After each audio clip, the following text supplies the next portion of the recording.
Welcome back, Reese's. I am Rishimoto, and today we're playing Stanley Parable. So let's go back, begin the game. I've had a quick run at this, see what it's like, and it's interesting. I have no idea what I'm doing though. I'm supposed to listen to the narrator and decide from what he says, I guess, or do as he says. The end is never. The end is never. Never the end. It's never the end.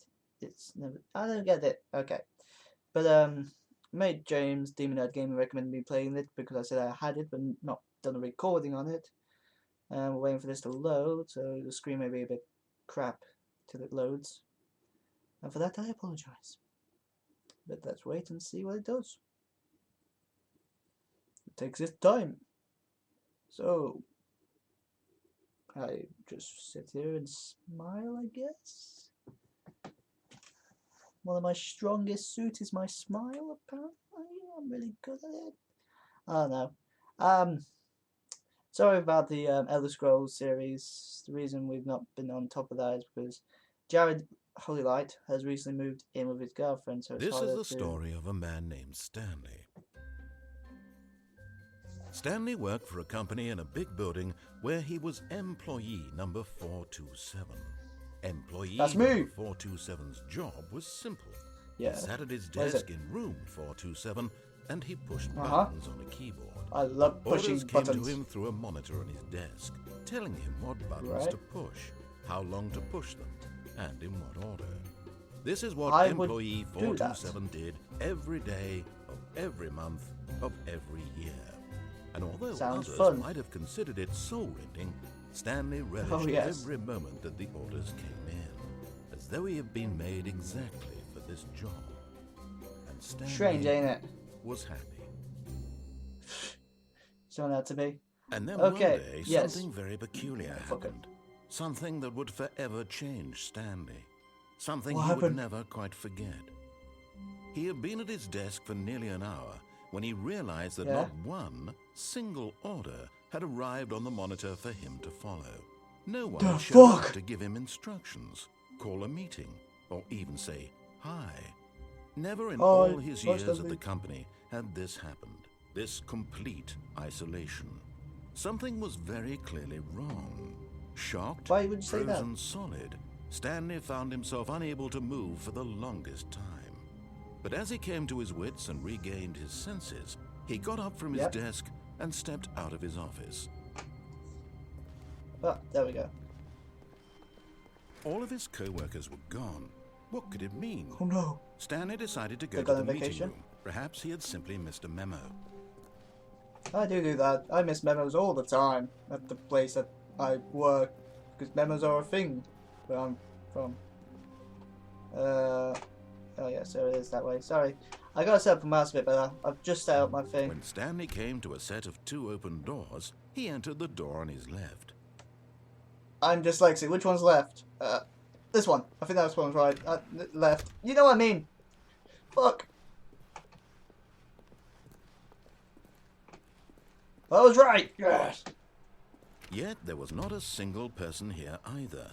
Feeling a wave Just for of not getting fired. disbelief, Don't be Stanley Reese. decided Got to it? go up to his boss's office, hoping he might find an answer there. Boss office. I go up. Coming to a staircase, Stanley walked upstairs to his boss's office. No, no, I don't like my boss. I'm going down. I'm going down, down in the early round. Baby, I'm going down swinging. But Stanley just couldn't do it. He considered the possibility of facing his boss, admitting he had left his post during work hours. He might be fired for that. And in such a competitive economy, why had he taken that risk? All because he believed everyone had vanished? His boss would think he was crazy. And then something Probably. occurred to Stanley. Maybe, he thought to himself, maybe I am crazy. All of my co-workers blinking mysteriously out of existence in a single moment for no reason at all? None of it made any logical sense. And as Stanley pondered this, he began to make other strange observations. For example, why couldn't he see his feet when he looked down? Why did I didn't notice that. behind him wherever he went? And for that matter, these rooms were starting to look pretty familiar. Were they simply They repeating? all look the same. No, Stanley said to himself, this is all too strange. This can't be real. And at last, he came to the conclusion that had been on the tip of his tongue. He just hadn't found the words for it.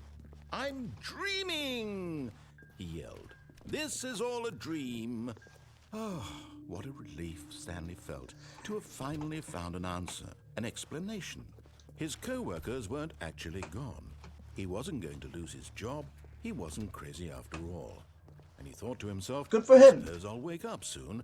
I'll have to go back to my boring real-life job pushing buttons. I may as well enjoy this while I'm still lucid.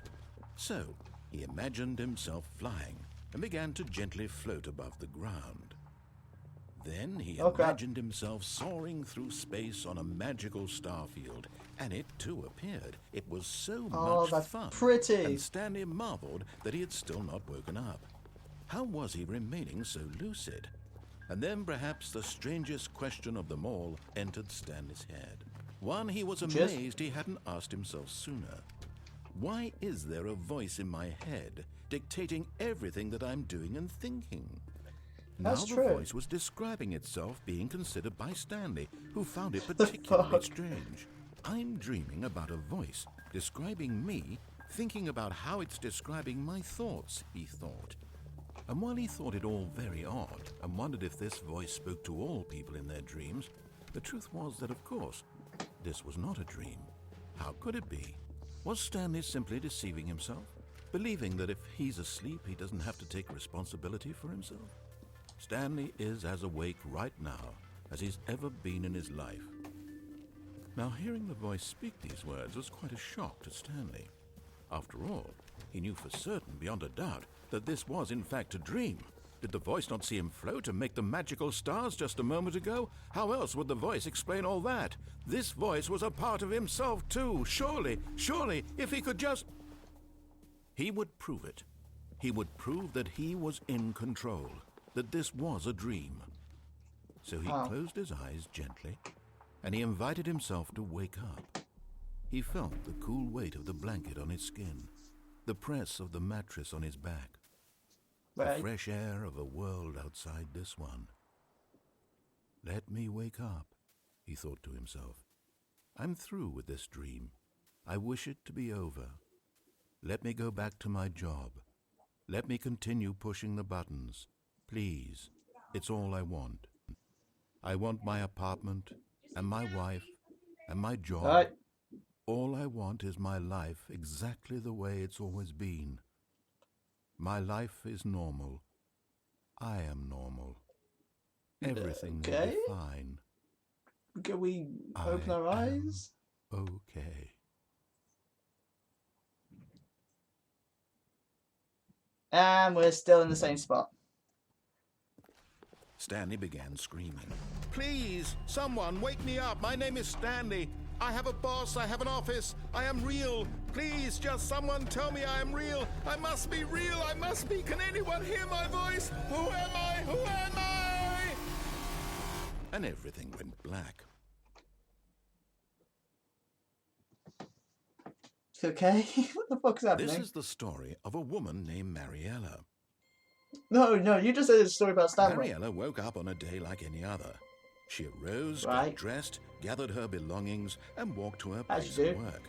But on this particular day, her walk was interrupted by the body of a man who had stumbled through town talking and screaming to himself, and then collapsed dead on the sidewalk. And although she would soon turn to go call for an ambulance, for just a few brief moments, she considered the strange man. He was obviously crazy.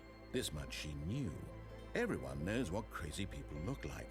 And in that moment, she thought to herself how lucky she was to be normal. I am sane. I am in control of my mind. I know what is real and what isn't. It was comforting to think this, and in a certain way, seeing this man made her feel better. But then she remembered the meeting she had scheduled for that day, the very important people whose impressions of her would affect her career, and by extension, the rest of her life. She had no time for this, so it was only a moment that she stood there, staring down at the body. And then she turned and ran.